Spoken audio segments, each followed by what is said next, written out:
Olá, turma do terceiro ano.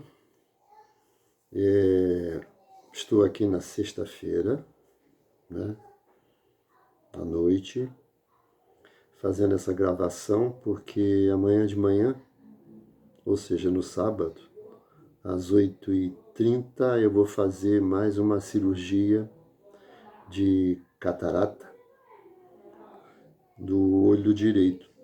Inclusive, eu não estou usando óculos porque estou com a visão muito mais clara assim no olho esquerdo e mais difícil no olho direito. Se eu colocar os óculos, aí a coisa fica assim meio embolada, certo? E na terça-feira a gente não vai estar junto, porque eu não posso receber luz, especialmente luz azul, após a cirurgia. Mas na segunda-feira, dia 10, aí já posso conversar com vocês, com esquemas e etc e tal, ou seja, voltar ao normal com as aulas ao vivo aqui, ou com esquemas enviados para vocês e tudo mais. Muito bem, nesse nosso retorno, eu gostaria de mostrar a vocês aqui um texto de um autor de biologia, Sérgio Linhares, e também Fernando Gevandes Nader. São dois autores que eu acho assim, bastante conceituados. E qual seria o tema desse texto, né? Doenças emergentes. Eu me lembro quando eu tenho esse livro desde 2000 e pouco, mas até o anterior, que não tinha a mesma formatação, já falava desse tema. Eu vou passar para vocês para mostrar o que uma previsão, né? Uma suposição, como é que ela pode ter força dentro de uma pesquisa, dentro da biologia ou de qualquer outra ciência. Eu vou usar aqui uma lupa pela diferença aqui do olho esquerdo para o olho direito, tá? Então eu vou passar para vocês gradativamente. Olha só, o título é Doenças Emergentes. Então começa assim: febre alta, dores no corpo, vômitos, diarreia e hemorragia generalizadas nos órgãos e na pele. Em cerca de 10 dias, a pessoa morre. Esse é o quadro da febre hemorrágica causada pelo vírus Ebola, transmitido de uma pessoa contaminada para outra pelo contato direto com sangue, suor, saliva e sêmen. Não há tratamento específico, mas se as vítimas forem isoladas e mantidas em condições higiênicas adequadas, a epidemia pode ser controlada. Então, quando o Ebola, houve dois momentos do vírus Ebola, na África, mais precisamente, na região que antigamente se chamava Zaire, né? Vamos dizer assim que foi feito um cerco exatamente para que os doentes fossem isolados e que as viagens fossem evitadas para que não acontecesse uma epidemia e que pudesse resultar também numa pandemia. E foi o que aconteceu. Não sei se vocês se lembram, mas as primeiras aulas que eu mostrei a vocês, foram 2 aulas exatamente, com o título Fatos e Fotos. eu mostrei a vocês um histórico. Claro que eu não imaginava que haveria uma pandemia, embora a gente tenha falado disso naquelas aulas, né? Mas eu começo ali na varíola, que matou 300 milhões de pessoas, até chegar no ebola. Passamos por várias outras epidemias, passamos pela gripe espanhola, né? e etc. Né? Muitas e muitas doenças, o HIV, o HPV, né? Eu fui mostrando a vocês as várias epidemias que o homem enfrenta e outras que já enfrentou, né? No tocante, por exemplo, à varíola, que matou tanta gente, né? Como eu disse aí, 300 milhões de pessoas morreram com a varíola. Já a gripe espanhola matou em torno de 100 milhões de pessoas, né? O vírus da varíola, quer dizer, os últimos vírus da varíola, eles estão guardados nos Estados Unidos e na Rússia. Não sei se vocês se lembram, mas a Organização Mundial da Saúde até pediu que esses vírus fossem destruídos, mas os laboratórios responsáveis pela manutenção desses vírus não querem destruí-los, dizendo que é um material genético que faz parte da história, etc. e tal. Quer dizer, uma coisa assim meio complicada de se explicar. Só sei dizer que americanos e russos não destruíram, né, as cepas desses vírus da varíola, que, por sinal, gente, é a única doença que, de fato, foi assim totalmente vencida pelo homem, né? Não há mais caso de varíola. O último caso de varíola aconteceu entre 1978 e 1980. Daí para frente, a doença foi extinta. A única doença realmente extinta. Muito bem. Mas eu comecei um texto aqui sobre o ebola, mostrando a vocês que ebola não se transformou numa pandemia, né? Porque a coisa ficou sob controle. Então vamos dar sequência. Olha só.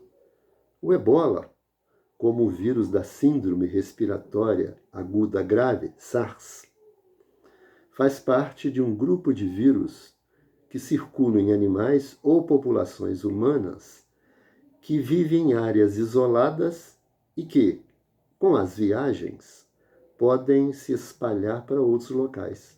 Por isso, eles são chamados de emergentes, pois saem ou emergem do seu ambiente natural. Observem que é exatamente isso que a gente está vendo, né? Aliás, é o que sempre aconteceu, né? Um determinado vírus ou uma bactéria que, entre aspas, nasce num determinado local e dali se dissemina para outras regiões do mundo, como aconteceu, por exemplo, com a peste, que matou tanta gente, né? Na Europa especialmente. Mas vamos lá. Outra doença emergente é a gripe aviária, provocada pelo vírus H5N1, um subtipo do vírus influenza das aves. Vocês sabem que influenza é o vírus da gripe, né? H5 e N1 indicam tipos de proteína do vírus, respectivamente a hemaglutinina e a neuraminidase. O vírus da gripe espanhola era o H1N1.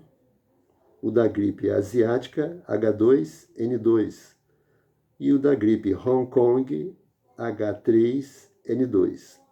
O vírus causa doença entre as aves e pode ser transmitido delas aos seres humanos pelo contato com a carne de animais contaminados ou de objetos contaminados com as fezes desses animais. O calor destrói o vírus, que por isso não é transmitido por carne e ovos cozidos. As pessoas que adquiriram a doença, viviam em contato com as aves vivas e infectadas. Agora se fala em morcego, como também esse foi o tema, essa foi a discussão também em torno do ebola, né? Morcego frugívoros, né? Ou seja, que se alimentam de frutas que acabaram contaminando animais, inclusive o homem também. Mas o que eu achei mais interessante nesse texto aqui de doenças emergentes é o que eles imaginam, é que o texto imagina o que poderia acontecer. Ou seja, o que estamos vivendo exatamente nesse momento, nessa pandemia, né?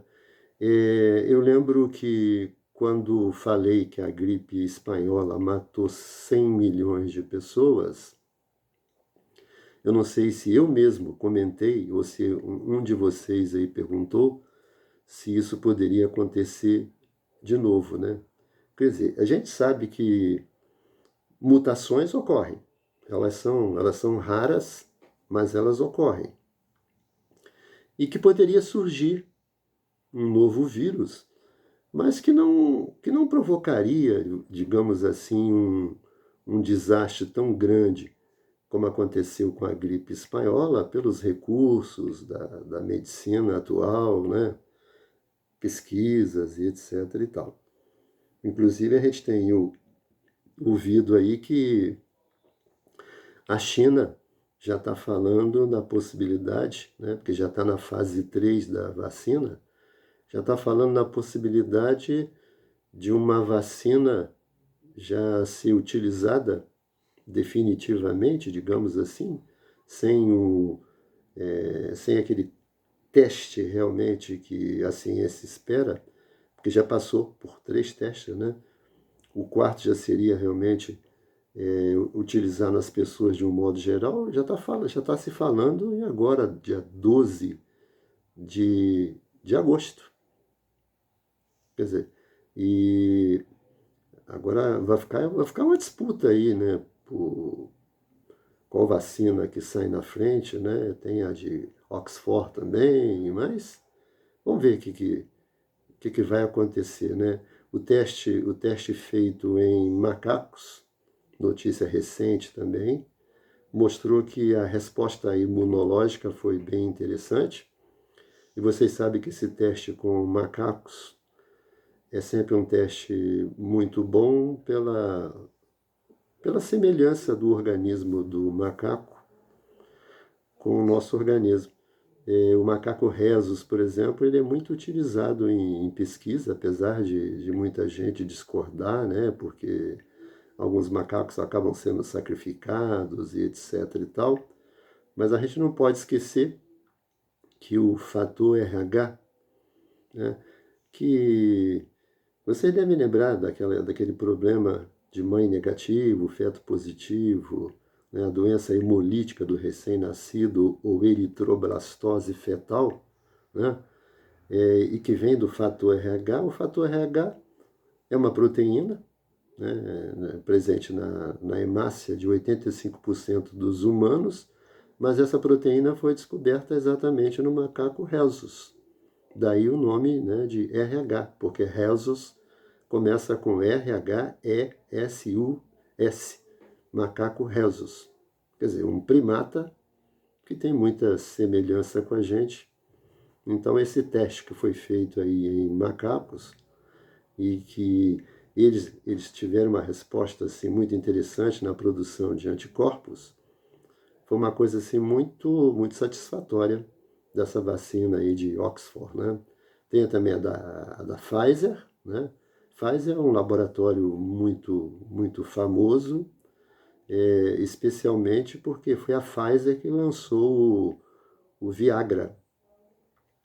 Então, é um laboratório, né, de ponta, realmente, não só pela... Né, tem também benzetacil também, se eu não me engano, é da Pfizer. E outros medicamentos, né, que também vêm da Pfizer. Mas vamos lá. Olha só. O vírus pode provocar pneumonia e afetar rins e fígado, levando o paciente à morte. As proteínas desse vírus se ligam apenas aos receptores das células dos pulmões e não aos das vias respiratórias superiores, como ocorre com o vírus da gripe.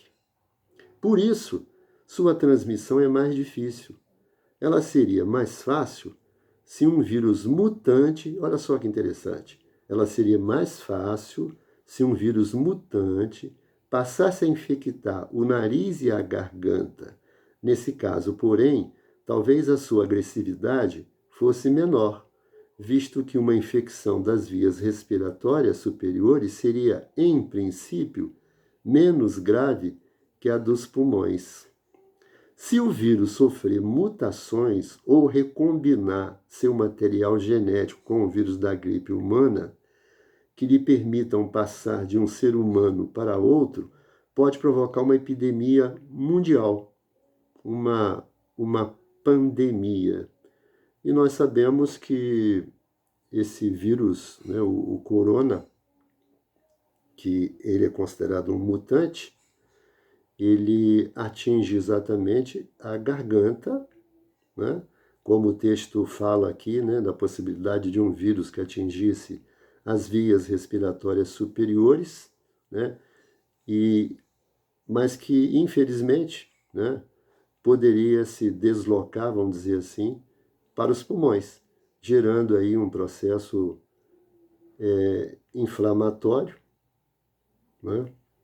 o, que, o que faz a doença ser muito grave. Algumas pessoas têm tido complicações com trombose, né? Ou seja, o sangue se coagula e pode provocar algum acidente até vascular, né? Cerebral, de modo que o quadro da doença é assim bastante complexo. Recentemente se falou também, né, de uma manifestação do nosso sistema imunológico acima do esperado. Quer dizer, uma resposta muito grande do nosso sistema imunológico, né? Um excesso de citocinas, principalmente entre o 9º e o 12º dia. Se isso acontecer, né, entre o 9º e o 12º dia, parece que a doença evolui realmente para levar a pessoa ao óbito, né? Quando nesse período o número de citocinas se mantém baixo, a tendência da pessoa é se recuperar. Aliás, quase 2 milhões de pessoas aí já, né? Nem sei os valores de quantas pessoas se recuperaram, né? Eu sei que é um número muito grande.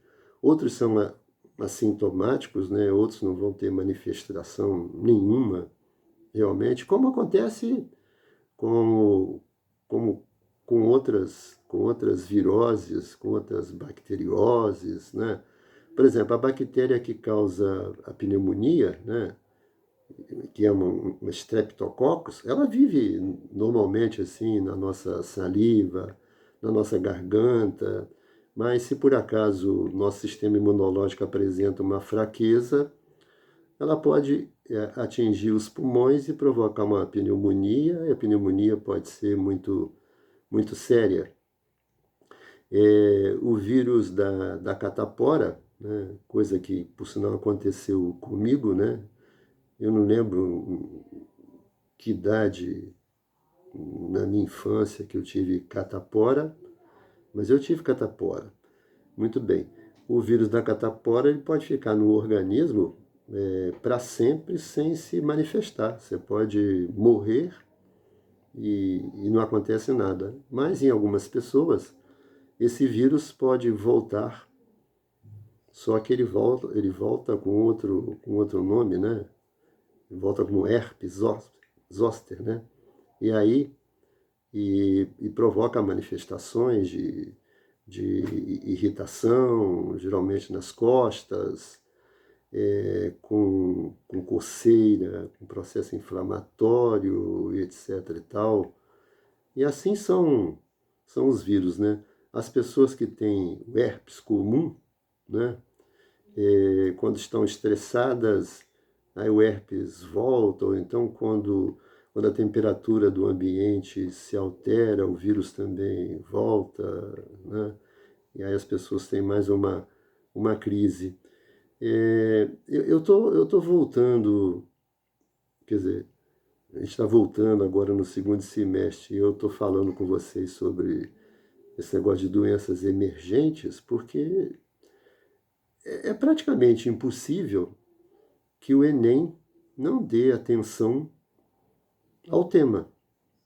Eu não estou querendo dizer que o Enem vai focar em cima exatamente de coronavírus, mas pode focar em viroses, em bacterioses, mas especialmente em viroses. Inclusive, gente, eu até aconselho a vocês, tem um filme do Discovery que se chama Vírus, o Inimigo Invisível, que conta a história aí das viroses, né, que o homem já enfrentou e como é que foi a relação com vacina, que por sinal, né, é outro assunto que deve voltar com força total aí para o Enem, né, por essa busca frenética pela vacina e pelo histórico também da vacina. Talvez surja até novamente o caso do Jenner, aquele inglês que descobriu a vacina para a varíola, estudando primeiro lá aquela doença, vamos dizer assim, benigna, que afetava as vacas e que atingiam o ser humano. Aí o ser humano que pegava a varíola bovina, se por acaso pegasse a varíola humana, ela viria mais branda, né? Mas, como eu falei com vocês, foi uma doença que matou 300 milhões de pessoas e que envolveu o Oswaldo Cruz aqui no Brasil. Foi quem trouxe a vacina para o Brasil, foi o Dr. Oswaldo Cruz, né? Quem criou também o Instituto Fiocruz, que está aí também, né? Nessas pesquisas de vacina, junto com outros países, né? Isso vai ser importante para a gente. A gente tem o Instituto Butantan, super importante na produção de vacina para o mundo inteiro, assim como na produção de soro também, né? Para cobra, escorpião, aranha, né? De modo que fica parecendo que o Brasil é ultrapassado em relação à pesquisa científica, e não é, né? Nós temos realmente aqui grandes pesquisas. Eu vi recentemente, não sei qual foi a universidade, que foi quem mais se aproximou de um estudo assim detalhado das proteínas do vírus corona, uma coisa mais detalhada das proteínas. E que quanto mais se compreender aquelas proteínas, né, que se associam aos receptores da membrana plasmática, mais a gente vai entender o comportamento do vírus, né, do coronavírus. Mas olha só que coisa interessante, eu vou repetir para vocês. Olha, se o vírus sofrer mutações ou recombinar seu material genético com o vírus da gripe humana, que lhe permitam passar de um ser humano para outro, pode provocar uma epidemia mundial, uma pandemia. A gente está falando aqui de um vírus da gripe, que poderia provocar uma pandemia, né? Mas um vírus que atingisse as vias respiratórias superiores, nariz e garganta, e migrasse também para os pulmões, né? E isso poderia gerar uma pandemia. E o que está acontecendo aí com o corona é exatamente, a coisa começa, né, com uma infecção garganta, nariz, e que evolui para os pulmões, gerando esse processo todo inflamatório. Outra virose emergente é a pneumonia asiática, ou SARS, aí, sigla em inglês, para síndrome respiratória aguda grave. Ela surgiu em 2002, agora sim, a gente está falando do assunto, na China, e atingiu outras partes do mundo em 2003. Atualmente, essa forma de pneumonia, a forma mais comum da pneumonia, é causada por bactéria. Está sob controle e não há novos casos de transmissão. Essa era a visão que se tinha, né, nesse período. 2002, 2003, depois 2012, certo? Mas essa possibilidade de que pudesse acontecer uma pandemia, né, ninguém escondia, né? Isso não quer dizer que ela não possa retornar passando a ser o que se chama de doença ressurgente ou reemergente. O agente etiológico ou patogênico, quer dizer, aquele que é o causador da doença, organismo capaz de causar uma infecção, é transmitido por gotículas liberadas por espirro ou tosse dos portadores do vírus. Provoca febre alta, tosse, falta de ar, dores no corpo e na cabeça, entre outros sintomas, e pode levar à morte. Ou seja, havia uma previsão de que isso que a gente está enfrentando poderia realmente acontecer. Mas, como a gente enfrentou uma pandemia em 1918, né, embora a ciência, né, já tinha essa visão dessa possibilidade de acontecer uma nova pandemia, mas era no campo da suposição. Aliás, por falar em gotículas e etc e tal, outra coisa que eu queria chamar a atenção de vocês, em termos de Enem, é sobre o Pasteur, o cientista francês Louis Pasteur, né? Porque o trabalho que o Pasteur fez, e foi ele, vamos dizer assim, ele foi o pai da microbiologia. Inclusive o nosso Oswaldo Cruz, né, o médico que trouxe para cá a vacina contra a varíola, que combateu aqui a febre amarela, combateu também aqui a peste, né, que descobriu que o rato, né, que descobriu não foi ele que descobriu isso, mas ele passou esse conhecimento para cá, que tinha que haver uma desratização no país. Ele foi reconhecido realmente principalmente na Alemanha, né, fora aqui do Brasil, como um grande médico, né, recebeu prêmios na Alemanha. Ninguém imaginava que o Brasil pudesse receber prêmios assim. O Oswaldo Cruz, ele foi um médico que, em 1890 e pouco, exatamente isso, ele foi estudar lá no Instituto Pasteur e trouxe esses conhecimentos de microbiologia aqui para o Brasil. E o trabalho do Pasteur, né, porque o Pasteur foi o primeiro realmente a fazer uma associação entre micro-organismo e doença. Até então, né, o Leeuwenhoek foi quem viu pela primeira vez micro-organismo, né, em 1700 e alguma coisa. Já o Pasteur fez esse trabalho dele em 1860, mas associar os micro-organismos a doenças é que foi um negócio assim muito interessante do Pasteur, né? Combateu a geração espontânea do Aristóteles e etc. e tal.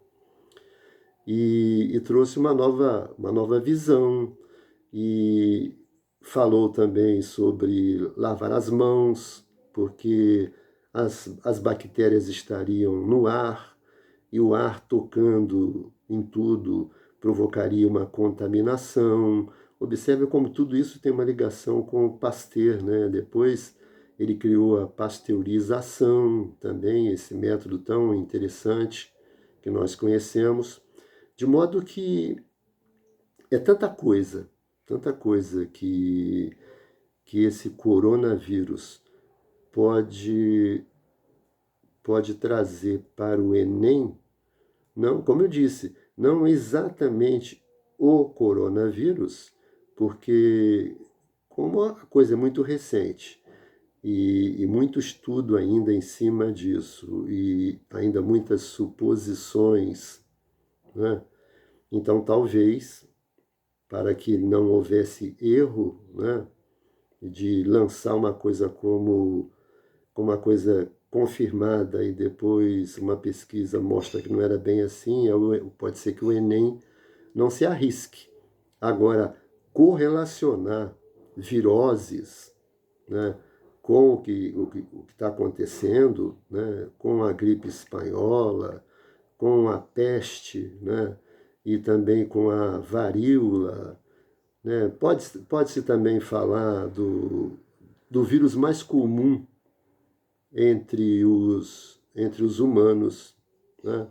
Eu acredito que se a gente faz essa pergunta, uma pesquisa de rua, por exemplo, né?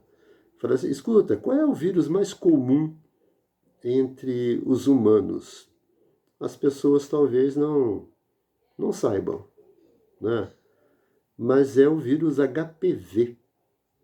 Esse é o mais comum entre os humanos, né? Esse vírus que causa aí, que pode causar câncer no colo do útero e também no pênis, né? E que provoca aí a morte de muitas mulheres. Daí o exame, o Papa Nicolau, quer dizer, mais um tema relacionado com o vírus, né?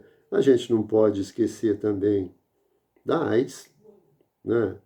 Que quando surgiu em 1981, não se sabia exatamente o que era AIDS, né? Eu falo o que era AIDS pelo seguinte, o que causava aquilo, quem era o agente, já se sabia desde o início, pelos primeiros pacientes lá em Los Angeles, que era alguma coisa que afetava o sistema imunológico, provocando uma queda na resposta imune do organismo e por isso muitas doenças oportunistas, né, se aproveitavam e levavam o indivíduo ao óbito.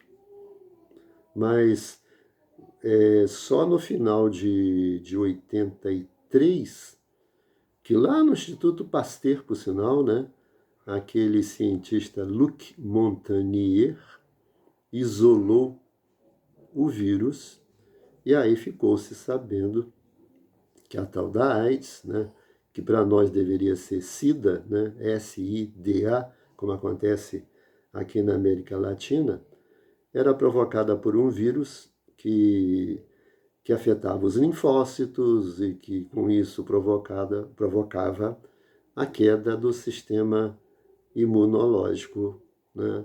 E que matou milhões de pessoas, né? Porque de início não se sabia como combater, foi preciso também descobrir a presença do vírus no sangue, no sêmen, né? Na secreção vaginal, e aí isso trouxe a camisinha de volta, né? que a camisinha andava esquecida depois que surgiram os antibióticos, porque antibiótico conseguia combater gonorreia, conseguia combater a sífilis, né? Só que agora vocês sabem também que esse assunto de antibiótico, que não afeta vírus, né? E que também pode ser cotado, né? Antibiótico não afeta vírus. Mas aí você fala assim, ué, mas tem aí uns cientistas recomendando um antiviral associado a antibiótico. Só que um antibiótico aí associado a um antiviral não é para matar vírus, né? Porque vírus não tem uma estrutura celular, então não faria efeito sobre os vírus. De modo, gente, que eu queria ter esse papo com vocês, né? Exatamente para mostrar que havia uma suspeita, vamos dizer assim, da ciência, né? Não revelada, de que nós poderíamos enfrentar uma pandemia desde que surgisse um vírus por razões de mutação, né? E que poderia se espalhar pelo mundo, né? E é lógico, né, com as viagens internacionais, a, a transmissão se faz assim muito rápida e é o que nós estamos enfrentando, né? Ninguém acreditava que isso pudesse acontecer. Olha só, então, amanhã, quer dizer, já que eu estou aqui falando com vocês hoje, sexta-feira, né, o último dia do mês de julho, mas amanhã às 8h30 eu faço uma cirurgia de catarata, que é uma substituição aqui do cristalino por uma lente. Faço aqui com o Dr. Arthur, um grande oftalmologista, certo? E aí na segunda-feira, dia 10, a gente volta à vida normal e a gente vai seguir a programação do ângulo, né? Inclusive na apostila, da apostila 6 para a apostila 7, a gente já entra em fisiologia, né? Porque nós fizemos um estudo aí sobre os invertebrados, um estudo comparado, né? Fizemos juntos. Agora a gente pode fazer também um estudo comparado dos vertebrados, né? Peixes, anfíbios, répteis, aves e mamíferos, que também não tem muita cotação para o Enem, certo? Mas a gente não pode passar por cima também, né? É uma espécie do estudo comparativo de coração deles, de tubo digestório deles, da respiração, da excreção, aquilo de sempre. Porque o estudo comparativo é mais interessante porque tem como coluna vertebral a teoria da evolução, mostrando que todos os seres estão de alguma forma relacionados. Então, na segunda-feira vocês vão receber esse material que eu estou passando aqui. Na terça a gente não vai ter contato, como eu falei, eu não vou poder, eu poderia até gravar, mas aí a gente teria que começar um assunto novo. E eu estou preferindo realmente aula online do que aula gravada, né? E eu acho que vocês também preferem, não é isso? Então, até o dia 10, a gente se reencontra para a gente tocar a vida para frente, tá bom? Grande abraço a todo mundo e vamos focar no assunto vírus, né? Não só o coronavírus, certo? Mas os vírus de um modo geral. Ah, sim, e mais uma vez, se alguém quiser assistir o filme Vírus, o Inimigo Invisível do Discovery, vocês vão ver coisas fantásticas. Inclusive, o Jonas Salk, o cara que criou a vacina contra a paralisia infantil, ele aparece falando sobre vírus de um modo geral. O Albert Sabin, que também criou a vacina contra a paralisia depois do Salk, duas vacinas diferentes, né, que também pode ser tema do Enem.